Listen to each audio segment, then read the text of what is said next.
In this video, I'll explain what surging is with isometrics, some resources for learning about isometrics, and the length of the iso chain that I use. Stay tuned. If you're new to the channel, thanks for stopping by. My name is Eric Moss. I'm a personal trainer, motivational speaker, and a modern-day performing strongman. If you're unfamiliar with what a modern-day performing strongman is, picture the old-time strongman. Legends of the past like the mighty Adam and Alexander Zass. They would perform real-life feats of strength as part of a live show. I do a similar thing, but with a modern-day twist. Some of the feats of strength I've performed in front of a live audience include things like bending steel bars, breaking chains, twisting horseshoes, rolling up frying pans, driving nails through wooden boards by hand, and even holding back a high-performance motorcycle. Now, being a modern-day performing strongman and the fact that there's not a whole lot of us around these days, in an effort to grow my YouTube channel by giving you guys what you want, I started a YouTube series called Ask Eric Moss, where I'd invite you to ask me a question by dropping it in the comments below. And when you do that, I get back to you with your very own custom video answering your question. Pretty neat, right? So this question comes from @CarolWarner101. And they said, "Hi, new to your channel. Wow, great modifications to the ridiculously expensive iso chain. May I ask how long the chain is?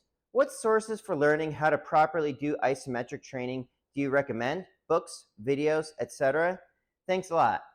First, welcome aboard. Second, thank you for your compliments. However, I don't think that the iso chain itself is actually all that ridiculously expensive, for the simple reason that isometrics can be a very highly effective form of training, and the way the iso chain is presented is it's supposed to be like a standalone strength training device, which I believe is around $500. And to just kind of put this into perspective, for a while, the bulk and pretty much all of my training was either with kettlebells or with body weight. And with the kettlebells, the beast, i.e. the 48 kilogram or 106 pounder, was $300. That one alone, not to mention all of the ones that came before it. So when it comes to strength training for me, I don't tend to be afraid to do a little bit of spending because it's very important. And even though I did build a career around it, an iso chain can, to a reasonable extent, surpass many of the more expensive pieces of fitness equipment. But it's also something that you can make for yourself, which is what I did. Now, to answer your question, when I bought the chain, it was a standard manufacturing length that came in a package. I think it was like 10 feet or something like that, which, truth be told, I don't need. Normally, when I go to the hardware store, I have to wait for someone to cut the chains, which takes a really long time because a lot of times, they are just too slow, and I don't have a whole lot of time in my day to dedicate to that sort of thing. So when I find it pre-packaged, I'm like, heck, I'll just buy 2 of them. Now, as far as how much you might need, the longest chain that I can figure that you would probably need is if you take your hand and go as far overhead as you can, that's probably the most chain that you'll ever need. Now, to answer your other question, as far as books and resources and stuff like that, so there's a couple articles on the internet that you can look up. Some of them are from Bud Jeffries back when he was still alive. Some of them are from Logan Christopher, who's another performing strongman. And some of them are like just simply things that were on dragondoor.com. Now, specifically for using the iso chain, the resource that I would recommend would be the Isometrics Training Manual by Paul Wade. It is basically an upscale instruction manual for the iso chain, but it's got a lot of good information in regards to isometrics in there. That one was designed specifically to accompany the iso chain that they created and market. That does have a lot of good information in it, and it's one of the most expansive ones. As far as other resources, Super training is actually a pretty decent resource. However, it is very technically heavy. It's basically a textbook and filled with scientific jargon. But as far as like strength training, it goes far beyond isometrics, but isometrics is a component of it, and that's where a lot of the modern day research came from, is from that book. And I have a copy here of another book that I recommend. Just bear with me 1 second while I dig it up.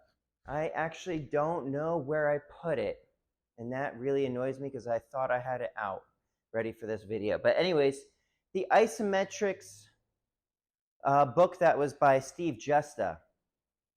One of the things that I like about the isometrics book by Steve Justa is that it's not specific to any device, and he includes demonstrations of exercises that I haven't really seen anywhere else. A lot of things that would develop your wrist strength, and isometrics at odd angles. And one of the cool things about isometrics done that way is that you can hit it in a way that you can't really do with dynamic weights. And he had built a device for himself, but you could probably do the same thing with a power rack so that you could develop strength in all sorts of different directions. Now, that would be really good for well-rounded strength. Now, for me, I don't tend to use that because what I normally use isometrics for is very specific to the feats of strength that I perform in front of a live audience. Nothing recreates the angles specifically to what I need, like for bending steel, quite like pushing against steel that I don't quite have the capability of bending. And I'll give an example. This is a steel bar that I had cut that is pretty far outside of my current capabilities. And this would be something that I would use for practicing bending pry bars, that sort of thing. One of the things about isometrics is that the greatest strength gains tend to come within like 15 to 30 degrees either direction of the joint angle, which for the feats that I do, I don't need strength up here. I need it primarily down here when I'm doing an over the thigh bend. Some of the information that I also got, specifically where I got the idea from this, was from Dennis Rogers' DVDs when I first bought the, when I first like became aware that this sort of thing was even a thing. I had gone to the AOBS conference and I met Dennis and I basically bought all of his stuff, but I didn't really get very far with it until I started working with my first mentor, the late New Jersey Superman, Greg Matonic. And after he passed away, my current mentor, Hercules Chris Ryder. I got a lot of my information about isometrics from there, although they don't tend to look at it like isometrics. They simply look at it as a goal feat. They are not of the mind, or when Greg was alive still, he wasn't of the mindset that he couldn't bend it. He just hadn't pushed hard enough yet. And Chris was of the same mindset. And I do try to apply that sort of thing, but I know that this isn't going to move anytime soon. So I hope that, oh, also going back to that Steve Justa thing, because I had actually thought I recorded it. Maybe my daughter deleted the video. I have no idea what happened to it, but I'm having a second go at it. But one of the things in the Steve Justa book, and it was something that I had applied, but I never knew what to call it or anything like that, and nobody else had actually coined the term that I'm aware of, but something called surges. This was something I kind of picked up from my strongman mentors, and Steve Justa had a pretty good way of explaining it. So, when you're doing isometrics, overcoming isometrics specifically, you're basically pushing and pulling against immovable objects with as much force as you can generate, or at least you think you can generate. You see, whenever you're pushing as hard as you think you can, there's always just a teeny bit more in there, right? So with the surges, you would be pushing down on it hard, and all of a sudden you would just try to push even harder in individual surges. You see, when you're doing like overcoming isometrics for time, if it's like kind of a long time, you're going to actually subconsciously hold back in an effort to be able to maintain the contraction for the length of that timed set. That's one of the reasons I don't tend to go past 12 seconds when I was doing that dice roll, is because I know that like going past 12 seconds, I'm going to subconsciously hold back. And that's not what I was trying to accomplish with the isometrics in order to build the specific strength needed to bend a piece of steel. But anyways, I hope that answers your question. If anybody else has any questions, drop it in the comments below and I'll try to get back to you with your very own custom video. And if you like this video, let me know by hitting that like button. If you want to see more of this sort of thing, or you want to see the chronicles from my various performances across the country, subscribe to the channel. If you think anybody should see this, please share it with them. And if you want to support the channel, do all the things that I just mentioned, or you could purchase a copy of my book. The link is in the description below, or you can just put my name into Amazon, it'll come up.